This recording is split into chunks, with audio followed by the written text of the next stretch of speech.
Imagine acordar e descobrir que R$ 100.000 apareceram na sua conta do nada, sem aviso, sem explicação. Só o dinheiro ali, esperando por você. Agora, imagine que isso aconteceu com todo mundo na sua cidade. Todas as pessoas que você conhece acordaram milionárias no mesmo dia. Parece bom demais para ser verdade, não é?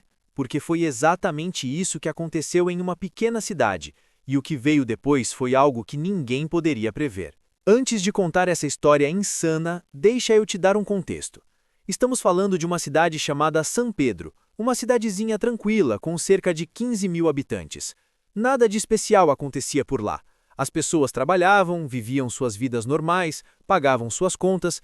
Era aquele tipo de lugar onde todo mundo conhece todo mundo, sabe? O tipo de cidade onde as novidades se espalham em questão de minutos. Era uma segunda-feira comum, 6 da manhã, quando Maria, uma professora de 42 anos, checou o aplicativo do banco antes de sair para trabalhar. Ela quase derrubou o celular no chão. O saldo da conta dela, que na sexta-feira anterior tinha R$ 1.200, agora mostrava R$ 101.200. Ela piscou várias vezes, fechou o aplicativo, abriu de novo, o número continuava lá. Seu coração acelerou. Será que era verdade? Será que era algum tipo de golpe? Ela ligou para o banco imediatamente, mas a linha estava ocupada. Enquanto Maria tentava entender o que estava acontecendo, do outro lado da cidade, Carlos, um mecânico de 35 anos, estava tendo a mesma experiência. Ele tinha ido ao caixa eletrônico sacar R$ 50 para o café da manhã quando viu o extrato. R$ 100.000 a mais na conta. Ele sacou o comprovante, guardou no bolso e saiu correndo para casa. No caminho, encontrou seu vizinho, José, que estava pálido, segurando o celular com as mãos tremendo. Você também? José perguntou. Também o quê? Carlos respondeu, fingindo que não sabia. O dinheiro, cara! Apareceu dinheiro na minha conta! Em menos de 2 horas, a cidade inteira estava em alvoroço. As redes sociais explodiram, grupos de WhatsApp ficaram loucos. Todo mundo, absolutamente todo mundo que tinha conta naquele banco específico, o Banco Central do Interior, um banco regional pequeno, tinha recebido exatamente R$ 100.000 de depósito. Jovens, velhos, crianças com contas conjuntas, empresários, desempregados, não importava. O dinheiro tinha chegado para todo mundo.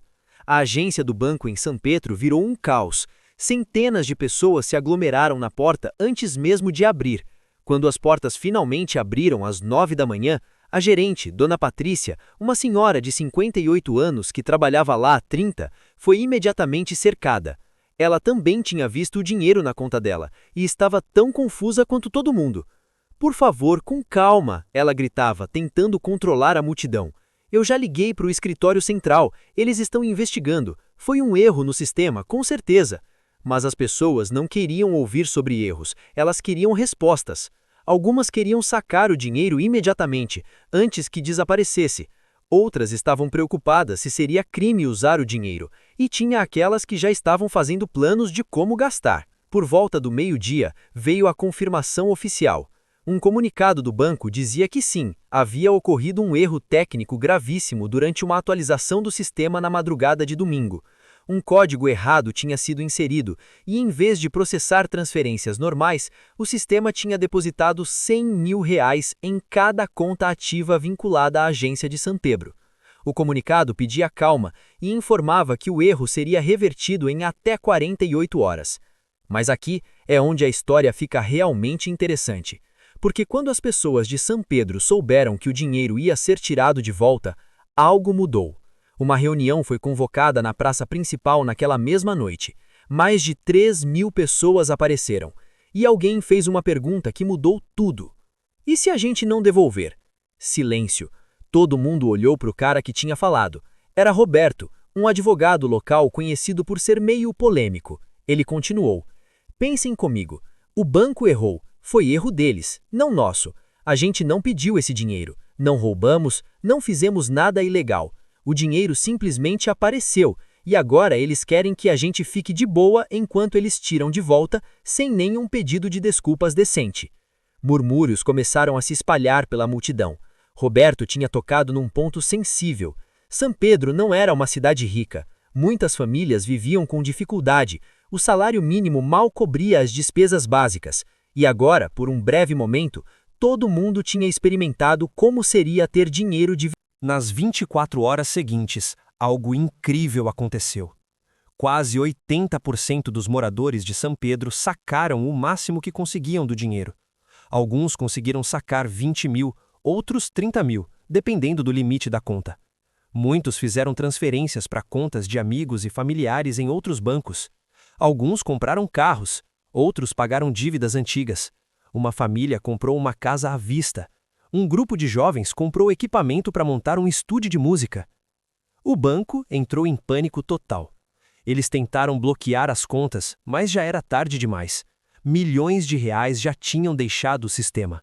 O presidente do banco, Sr. Augusto, um homem de 65 anos que nunca tinha pisado em São Pedro, foi forçado a vir pessoalmente para a cidade e tentar negociar. Ele chegou numa quinta-feira, 4 dias depois do erro. Convocou outra reunião na praça, dessa vez com ele no palco improvisado. Cerca de 5 mil pessoas apareceram para ouvir o que ele tinha a dizer.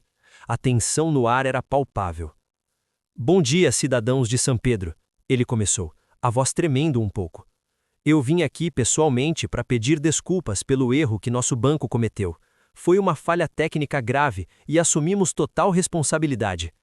Algumas pessoas vaiaram, outras ficaram em silêncio esperando para ver o que viria depois. "No entanto", ele continuou, "eu preciso ser claro, esse dinheiro não pertence a vocês.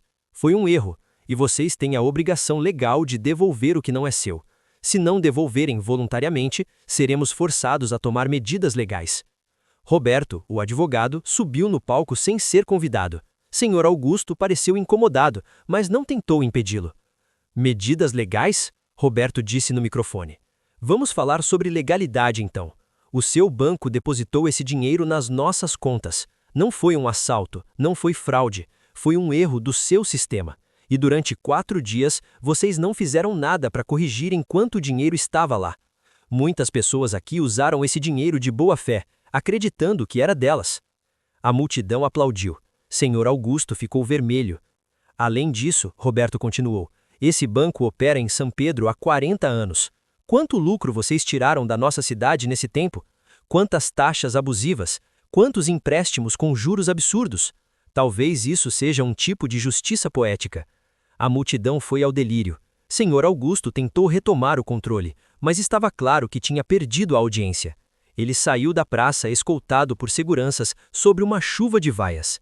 Mas a situação era mais complicada do que parecia, porque enquanto muita gente em São Pedro estava celebrando, alguns moradores estavam genuinamente preocupados. Dona Ana, uma senhora de 70 anos que tinha vivido a vida inteira com honestidade, não conseguia dormir à noite. Ela tinha recebido os 100 mil como todo mundo, mas não tinha tocado no dinheiro. Para ela, era simples. Não era dela. Pegar seria roubo. "Eu não me importo com o que os outros fazem, mas eu não vou morrer com esse peso na consciência. O dinheiro não é meu e eu vou devolver, nem que seja a última coisa que eu faça." Ela não estava sozinha. Um pequeno grupo de pessoas, talvez 15% da população, devolveu o dinheiro voluntariamente. Eles foram chamados de tolos por alguns, de santos por outros. A cidade estava dividida. Enquanto isso, o banco começou a pressão de verdade. Eles entraram com processos judiciais contra todos que não devolveram o dinheiro. Centenas de processos, todos de uma vez. A Justiça de São Pedro, que normalmente processava talvez 20 casos por mês, de repente tinha 10 mil casos novos. Era impossível lidar com isso. Os advogados de São Pedro, incluindo Roberto, se uniram para formar uma defesa coletiva. Eles argumentaram que o banco tinha sido negligente, que não tinha tomado medidas adequadas para prevenir o erro e que muitas pessoas tinham usado o dinheiro de boa fé, acreditando que era legítimo. Eles pediram que o banco absorvesse a perda como consequência do próprio erro. O caso ganhou atenção nacional. Jornalistas de todo o país foram para São Pedro, programas de TV debateram a questão. Especialistas em lei bancária deram opiniões divididas. Alguns diziam que as pessoas tinham que devolver tudo. Outros diziam que o banco tinha uma parcela de culpa por não agir rápido o suficiente. Enquanto os processos corriam, a vida em São Pedro mudou de formas estranhas. Algumas pessoas que tinham sacado grandes quantias começaram a viver de forma diferente. Carros novos apareceram nas ruas, casas foram reformadas, alguns negócios novos abriram. Mas também teve o lado negativo. Relacionamentos foram destruídos por causa de desacordos sobre o dinheiro. Famílias se dividiram. Amigos de décadas pararam de se falar. Maria, a professora que tinha sido uma das primeiras a descobrir o dinheiro, tinha usado R$ 40.000 para pagar as dívidas da casa e do carro. Ela não se arrependia, mas também não se sentia bem com a situação. Eu precisava daquele dinheiro, ela disse numa entrevista. Eu estava afogada em dívidas. Quando vi aquela chance, eu agarrei. Talvez tenha sido errado, mas salvou a minha vida financeira. Carlos, o mecânico, tinha comprado equipamentos novos para a oficina. Ele argumentava que tinha investido o dinheiro em algo produtivo, algo que ia gerar renda e empregos. Não gastei em bobeira, ele dizia. Usei para melhorar meu negócio. Isso beneficia a cidade toda. Meses se passaram. Os processos continuavam lentos. O banco estava perdendo dinheiro todos os dias, não só com o valor que tinha sido depositado por erro, mas também com os custos legais astronômicos. E aqui é onde acontece a virada que ninguém esperava. Depois de 8 meses de batalha legal, o banco fez uma proposta de acordo. Eles ofereceram perdoar 50% do valor para quem devolvesse os outros 50%.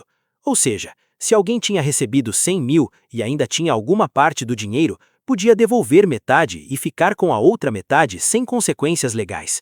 A proposta dividiu São Pedro ainda mais. Alguns acharam que era uma vitória. O banco estava essencialmente admitindo parte da culpa ao perdoar metade da dívida. Outros acharam que era uma armadilha, que deviam continuar resistindo até o banco desistir completamente. Roberto, o advogado, curiosamente, recomendou que as pessoas aceitassem o acordo. Olha, gente, na real, a gente conseguiu muito mais do que eu esperava. O banco podia ter sido muito mais agressivo. Esse acordo é melhor do que arriscar perder tudo num julgamento.